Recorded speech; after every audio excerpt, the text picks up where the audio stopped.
നമസ്തേ sir. നമസ്തേ പ്രിയൻ, നമസ്തേ sir. Narendra Modi സർക്കാർ ഇന്ത്യയുടെ വികസിത ഭാരതം എന്ന ലക്ഷ്യത്തിലേക്കായി ഒരു വമ്പൻ പദ്ധതി നടപ്പിലാക്കാൻ ഒരുങ്ങുകയാണ്. പക്ഷെ അതിനെ തുരങ്കം വെക്കാൻ, അതിനെ തകർക്കാനായിട്ട് ഡീപ് സ്റ്റേറ്റ് വലിയ പ്രക്ഷോഭം ഇന്ത്യയിൽ ഉണ്ടാക്കാൻ ശ്രമിക്കുന്നു. എന്താണ് സാർ അതിന്റെ വിശദാംശങ്ങൾ? ഇത് ഇന്ന് മധ്യപ്രദേശിലെ രണ്ട് നദികളായ കെൻ ബേട്വ നദീ സംയോജന പദ്ധതിയെ കുറിച്ചിട്ട് ആണ് പ്രിയൻ ചോദിച്ചിരിക്കുന്നത്.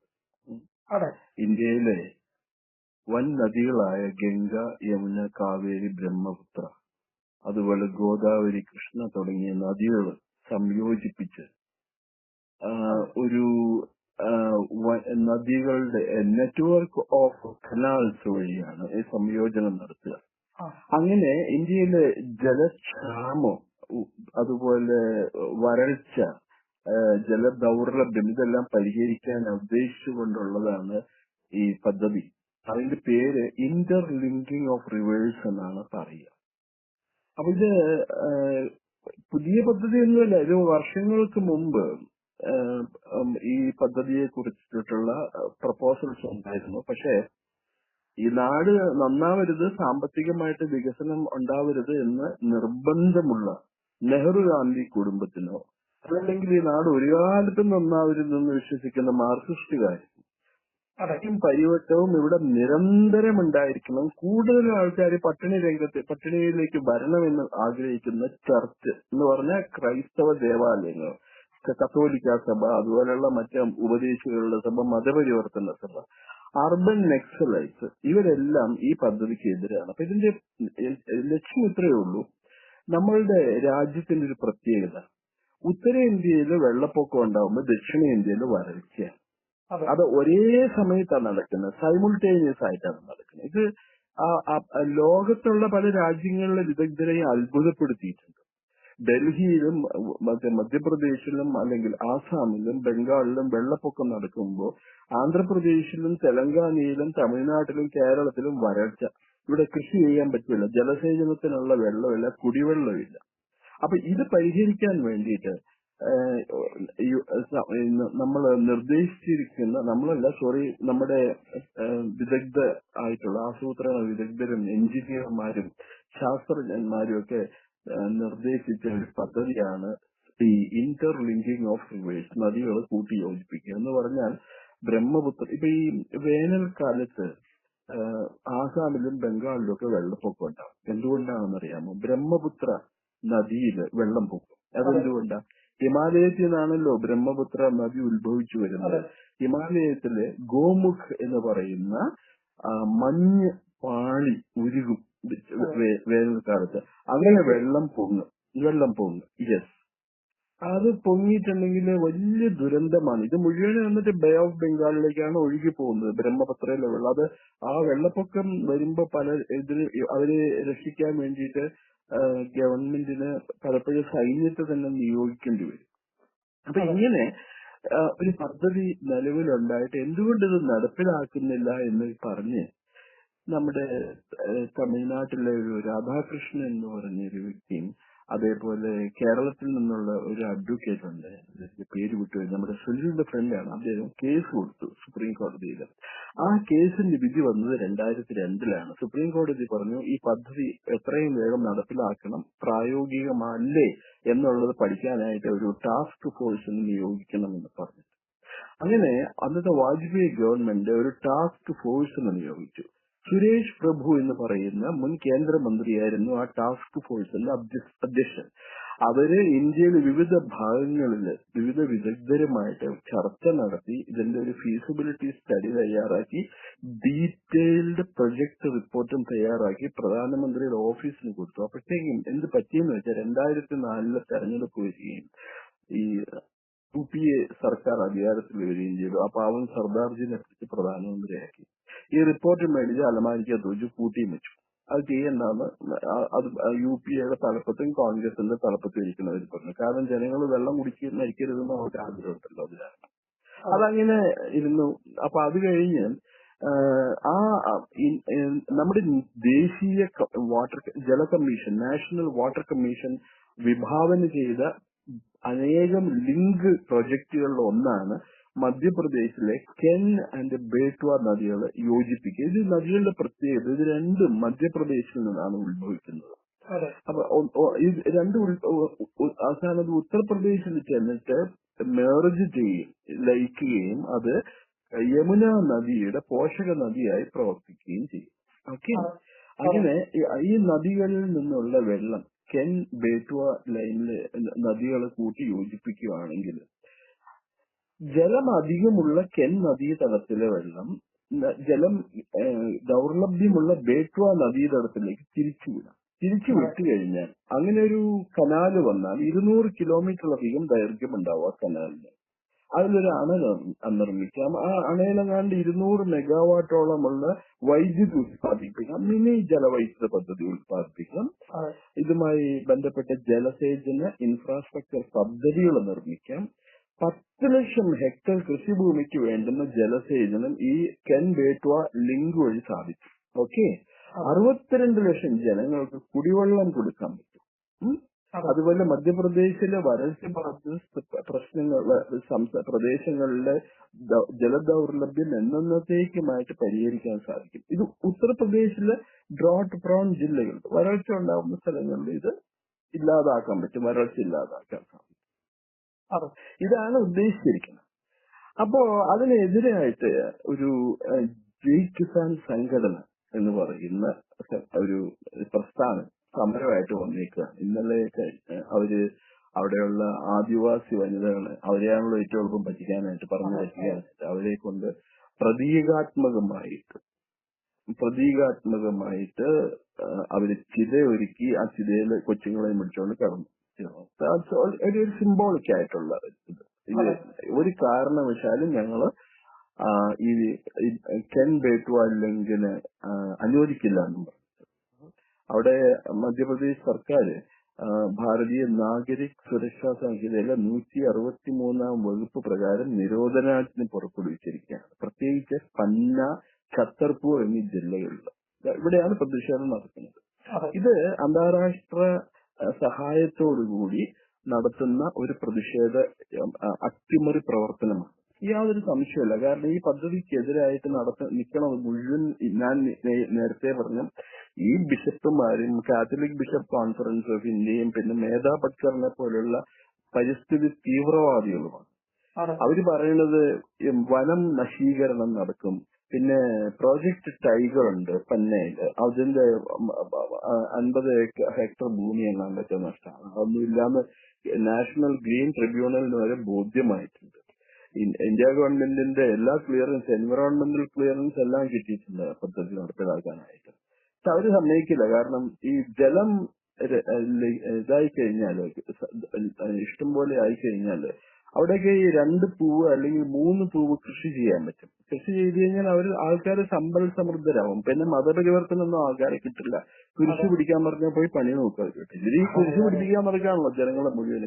ഇവര് നടത്തുന്നത് മറ്റവര് നെൽകൃഷി അല്ലെ ഗോതമ്പ് കൃഷി നടത്തുമ്പോ പള്ളിയിലെ അച്ഛന്മാര് കുരിശ് കൃഷിയാണ് നടത്തുന്നത്. അവരെ ശരീരമാണെങ്കിൽ പണിയെടുക്കില്ല. അവന്മാര് കാണുന്നവരെയൊക്കെ പിടിച്ച് വെള്ളത്തിൽ മുക്കി മാമോദീസ മുക്കുമെന്നും പറഞ്ഞുകൊണ്ട് ജ്ഞാനസ്നാനം ചെയ്യിപ്പിക്കുകയാണ്. അടി കൊടുക്കേണ്ട കേസാണ്. അപ്പൊ ഇത് കെൻ ബേട്വ നദി സംയോജനത്തിൽ മാത്രമല്ല, ഇന്ത്യയിലെ വൻ നദികൾ കൂട്ടി യോജിപ്പിക്കുന്നതിനെതിരെ മൊത്തം ഈ കോൺഗ്രസുകാരും കമ്മ്യൂണിസ്റ്റ് മാർക്സിസ്റ്റുകാരും പിന്നെ CPIക്കാരും പിന്നെ മാവോയിസ്റ്റുകളും അർബൻ നക്സലൈറ്റ്സും പള്ളി അച്ഛന്മാരും കന്യാസ്ത്രീകളൊക്കെ എതിരാണ്. അവരൊക്കെ ഇതിനെതിരായിട്ടാണ് വർക്ക് ചെയ്യുന്നത്. അപ്പൊ ഇതിന്റെ അഡ്വാൻറ്റേജ് എന്താന്ന് വെച്ചാല് ബ്രഹ്മപുത്ര മുതല് നമ്മുടെ ഈ കാവേരി വരെയുള്ള നദികൾ, വൈഗൈ വരെയുള്ള നദികൾ കൂട്ടി യോജിപ്പിച്ചു കഴിഞ്ഞാൽ നമുക്ക് 365 ദിവസവും ജലം കിട്ടും. അത് സോഷ്യൽ മറ്റേ വനവൽക്കരണം വളരെ ത്വരിതഗതിയിൽ നടപ്പിലാക്കാൻ സാധിക്കും. ജലവൈദ്യുത പദ്ധതിയിലൂടെ ഇന്ത്യയിൽ മൊത്തം 30,000 megawatt clean and green energy ഉത്പാദിപ്പിക്കാൻ പറ്റും. അത് കൂടാണ്ട് വേറൊരു കാര്യം കൂടിയുണ്ട്, ഈ ചരക്ക് ഗതാഗതം. അതായത് ഇപ്പൊ ഉത്തരേന്ത്യയിൽ നിന്ന് ദക്ഷിണേന്ത്യയിലേക്കും ദക്ഷിണേന്ത്യയിൽ നിന്ന് ഉത്തരേന്ത്യയിലേക്കൊക്കെയുള്ള ചരക്കുകൾ കൊണ്ടുപോകണം ഒന്നിനും ലോറിയിലും ട്രെയിനിലൊക്കെയാണല്ലോ. അതിന് പകരം ഇത് ബോട്ടിൽ, വഞ്ചിയിൽ, മറ്റേ ബോട്ടിലല്ല ബോട്ടുകളിൽ കൊണ്ടുപോകാൻ സാധിക്കും. അപ്പൊ ഈ ചരക്ക് ഗതാഗതം സുഗമമാക്കി തീർക്കാനായിട്ട് ലോ കോസ്റ്റിൽ, അതായത് കുറഞ്ഞ ചെലവിൽ സാധനങ്ങൾ നീക്കാൻ ഈ നദികൾ ഉപയോഗിക്കാം. ബോട്ടുകൾ വഴി ഈ സാധനങ്ങൾ അങ്ങോട്ടും ഇങ്ങോട്ടും നീക്കാൻ പറ്റും. അപ്പൊ അതൊരു വലിയ, ഇത് കെൻ ബേട്ടുവ മാത്രമല്ലല്ലോ, ഒരു വൻ പദ്ധതിയായിട്ട് വരുമ്പോ ഇത് ബ്രഹ്മപുത്ര മുതൽ ഇങ്ങ് വൈഗൈ വരെ, നമ്മുടെ തമിഴ്നാട്ടിലെ വൈഗൈ വരെയുള്ള നദികൾ മുഴുവൻ അങ്ങോട്ടും ഇങ്ങോട്ടും ഒരു നെറ്റ്വർക്ക് ഓഫ് കനാലുകളുടെ ശൃംഖല ഉപയോഗിച്ചിട്ട് ഇന്റർലിങ്ക് ചെയ്യാൻ സാധിക്കും. അതാണ് അവർ ഉദ്ദേശിക്കുന്നത്. അപ്പൊ അത് മൾട്ടി പർപ്പസ് ആണ്.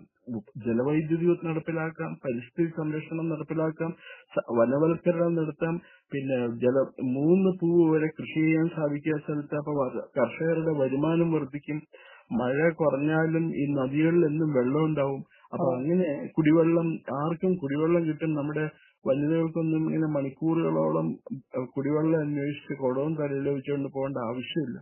ഇതൊക്കെയാണ് ഈ പദ്ധതിയുടെ പ്ലസ് പോയിന്റ്സ്. ഇത് നമ്മുടെ ഇവിടെ ഇവര് എതിർക്കുന്നത് ഓരോ കാരണം പറഞ്ഞിട്ടാണ്. ഫ്ലിൻസി റീസൺസ് ആണ് ഇവര് പറയുന്നത്. ചിലര് പറഞ്ഞുണ്ടാക്കി ഞാൻ അതിനു മുമ്പ് പറയട്ടെ, ഈ കർണാടകത്തിൽ നിന്നുള്ള ഒരു കാവേരി നദി നദീജല തർക്കത്തെ കുറിച്ചൊക്കെ പ്രിയൻ വായിച്ചിട്ടുണ്ടല്ലോ. കർണാടകവും തമിഴ്നാടും തമ്മിൽ എന്നും കാവേരി നദിക്ക് വേണ്ടിയിട്ട് അടിയാണ്. കാവേരി നദിയിൽ നിന്ന് കർണാടകത്തിൽ നിന്ന് ഒഴുകി തമിഴ്നാട്ടിൽ കൂടി കടന്നു പോകും. തമിഴ്നാട്ടിന്റെ ലൈഫ് ലൈനാണ് കാവേരി നദി. അപ്പോ കർണാടകയിൽ വെള്ളമുണ്ട്, നദിയിൽ വെള്ളം ഉണ്ടെങ്കിൽ മാത്രമേ കാവേരിയിൽ കർണാടകത്തിന് വെള്ളം വിട്ടുകൊടുക്കാൻ പറ്റുള്ളൂ. അപ്പൊ അവിടെ മഴ കുറഞ്ഞു കഴിഞ്ഞാൽ വെള്ളം അയക്കാൻ പറ്റൂല. അപ്പൊ ഇവരിവിടെ ബഹളം ഉണ്ടാക്കും, തമിഴന്മാര് ഞങ്ങൾക്ക് വെള്ളം വേണം എന്ന് പറഞ്ഞു. അത് പലപ്പോഴും റീജിയണലിസത്തിന്റെ അങ്ങേ പാരമ്യതയിലെത്തും. കർണാടകക്കാരും തമിഴന്മാരും തമ്മിൽ അടിവരും. അവിടെ സ്റ്റാലിനും ശിവകുമാറും DMK കോൺഗ്രസും ഒന്നുമില്ല, എന്നും തല്ലാണ് അവിടെ അതിനെ പറ്റിയിട്ട്. അപ്പൊ അതേപോലെ വേറൊരു കാര്യം കൂടിയുണ്ട്. ഇപ്പൊ ഗോദാവരി നദിയുണ്ട് ആന്ധ്രാപ്രദേശിൽ. ഓക്കെ, ഈ ഗോദാവരി നദിയിൽ എല്ലാ വർഷവും വെള്ളപ്പൊക്കം ഉണ്ടാവും. എല്ലാ വർഷവും വെള്ളപ്പൊക്കം ഉണ്ടാവുക എന്ന് പറഞ്ഞാൽ ഇപ്പൊ 10,000 TMC feet, 1000 million cubic feet water വെറുതെ ബേ ഓഫ് ബംഗാളിലേക്ക് ഒഴുക്കി വിടുക. ഈ വെള്ളത്തിന്റെ ഒരു ഭാഗം തമിഴ്നാട്ടിലെ സ്റ്റാൻലി റിസർവോയർ, അതായത് മേട്ടൂർ അണക്കെട്ടിലേക്ക് ഡൈവേർട്ട് ചെയ്യുകയാണെങ്കിൽ 7 ദിവസം കൊണ്ടോ 3 ദിവസം കൊണ്ടോ 3 ദിവസം കൊണ്ട് ആ മേട്ടൂർ ആണ് കംപ്ലീറ്റ് നിറയും. തമിഴ്നാടിന്റെ ഒരു വർഷത്തേക്ക് ആവശ്യമുള്ള ജലസേചനത്തിനുള്ള വെള്ളം ഈ മേട്ടൂർ ഡാമിൽ നിന്ന് ഉപയോഗിക്കാം. ഇപ്പൊ മേട്ടൂർ ഡാമിൽ വെള്ളം ഉണ്ടെങ്കിൽ മാത്രമേ തമിഴ്നാട്ടിൽ കൃഷി ചെയ്യാൻ പറ്റുള്ളൂ. തമിഴ്നാട്ടിൽ മേട്ടൂർ ഡാമിലേക്ക് വെള്ളം കിട്ടിയിട്ടില്ലെങ്കിൽ അവർ കൃഷി ചെയ്യൂല. കൃഷി ചെയ്യാൻ വെള്ളമില്ല അവിടെ തമിഴ്നാട്ടില്.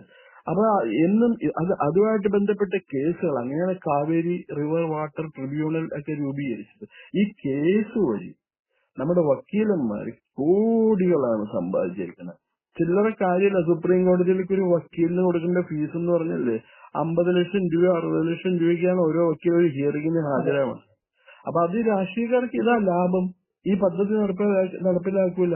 ഈ കാവേരി നദി, കർണാടകത്തിൽ നിന്ന് ഒഴുകി പോകുന്ന കാവേരി നദി, അതുപോലെ മറ്റേ നേത്രാവതി, ഈ നദികള് മറ്റേ തമിഴ്നാട്ടിലേക്ക് കൊണ്ടുവരാൻ സാധിക്കും. എങ്ങനെയാണെന്നറിയാമോ?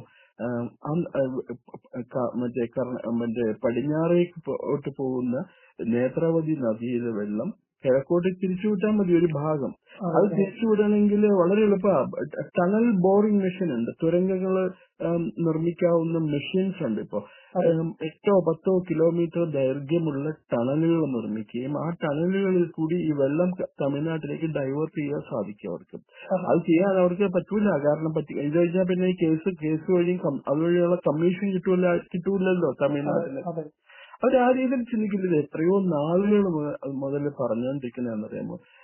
പക്ഷെ അവർ സമ്മതിക്കില്ല. ഇത് സമ്മതിക്കില്ല എന്ന് പറഞ്ഞാൽ ഈ ചർച്ചിന്റെ കാര്യം എനിക്ക് മനസ്സിലാവും. ലോകത്തിലുള്ള എല്ലാവരും പട്ടിണിയും പരിവട്ടാവുമ്പോഴാണല്ലോ മറ്റേ കുരിശു പിടിപ്പിക്കാൻ അച്ഛന്മാര് വരുള്ളൂ. ഇവിടെ നിന്നുള്ള ഈ ഒറീസയിലും ബംഗാളിലും ആസാമിലും ഒക്കെ മതപരിവർത്തനം നടക്കുന്നതിന്റെ പ്രധാന കാരണം ജലക്ഷാമാണ്.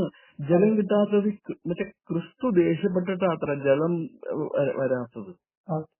ഈ ഗോന്മാര് ഇവിടുന്ന് എന്താ പറയുന്ന അവന്മാര് ഈ വെള്ളം ഉടുപ്പിട്ടുകൊണ്ട് നടക്കുന്നവരായിട്ട് ഒരു ജോലിയും എടുക്കില്ല. എന്നിട്ട് ആൾക്കാരെ കൊണ്ട് കുമ്പസാരിപ്പിക്കലും വേറെ പല മറ്റേ സംഗീതോപകരണങ്ങളും പിടിപ്പിക്കുകയാണ് അവന്മാരുടെ പരിപാടി. അവന്മാരെ കൊണ്ട് ജോലി പിടിപ്പിക്കുന്നില്ല. പാംപ്ലാനിനെ കൊണ്ട് വല്ല റബ്ബർ കൃഷി തോട്ടത്തിൽ കൊണ്ട് റബ്ബർ തൊട്ടിപ്പോ പഠിപ്പിക്കണം അയാളെ. എന്നിട്ട് വേണം നമ്മൾ ഇതൊക്കെ ചെയ്യാനായിട്ട്. അപ്പൊ ഇവര് ഓരോ കാര്യം പറഞ്ഞു. ഒരിക്കൽ പറയുകയാണ്, കാവേരിയിലെ നദി കൃഷ്ണ നദിയിലെ വെള്ളമായിട്ട് യോജിപ്പിച്ചു കഴിഞ്ഞാൽ അത് അപകടമാണ്. ഇത് കേട്ട് ഞാൻ ബാബ അറ്റ്മിക് റിസർച്ച് സെന്ററിലെ വാട്ടർ കെമിസ്ട്രി ഡിപ്പാർട്ട്മെന്റിന്റെ ഡയറക്ടറുമായിട്ട് സംസാരിച്ചു. അദ്ദേഹം ചിരിച്ചിട്ടുണ്ട്, ആരെയും വിവരക്കേട് പറയുന്നെന്ന് എന്റെ അടുത്ത്. കാവേരി ഇപ്പൊ നമ്മൾ അങ്ങനെയാണെങ്കിൽ ഇവിടെ പമ്പയിലെ വെള്ളം മറ്റേ എന്താ മണിമലയാറിലെ വെള്ളമായിട്ട് കൂട്ടി യോജിപ്പിക്കാൻ പറ്റൂലല്ലോ. ഒരു ഗ്ലാസ്സിൽ പമ്പയിലെ വെള്ളവും ഒരു ഗ്ലാസ്സിൽ മണിമലയാറിലെ വെള്ളം എടുത്തു കഴിഞ്ഞാൽ വേറെ വേറെ കുടിക്കണം അല്ലേ? അരി വെക്കണതിന്റെ പമ്പയിലെ വെള്ളം മാത്രമേ ഉപയോഗിക്കാൻ പാടുള്ളൂ, മണിമലയാറിലെ വെള്ളം ഉപയോഗിക്കാൻ പാടില്ല, അല്ലെങ്കിൽ മീനച്ചിലാറിലെ വെള്ളം ഉപയോഗിക്കാൻ പാടില്ല എന്നൊക്കെ പറയുന്നത്. ഈ നദികളിലെ വെള്ളം മുഴുവൻ ഒഴുകിപ്പോണ കടലിലേക്കാണ്.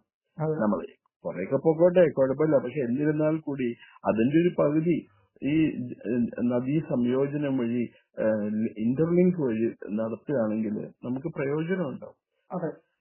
പക്ഷെ അത് ഇവര് സമ്മതിക്കില്ല. ഈ നാട് നന്നാവാൻ സമ്മതിക്കില്ല. ഈ പള്ളിയിലച്ഛന്മാര് അവര് ഹിന്ദുക്കളെ ചീത്ത പറയാനും ഹിന്ദുക്കൾക്ക് പാര വെക്കാനൊക്കെ ആരൊക്കെയാ പറഞ്ഞിരിക്കണേന്നറിയാമോ? ക്യാപ്റ്റൻ ദസ്തൂർ എന്ന് പറയുന്ന ഒരു പൈലറ്റ്. അയാൾ പറഞ്ഞ ഗാർലൻഡ് ഓഫ് റിവേഴ്സ്, നമുക്ക് നദികളുടെ ഒരു പൂമാല തന്നെ സൃഷ്ടിക്കാൻ പറ്റുന്നു.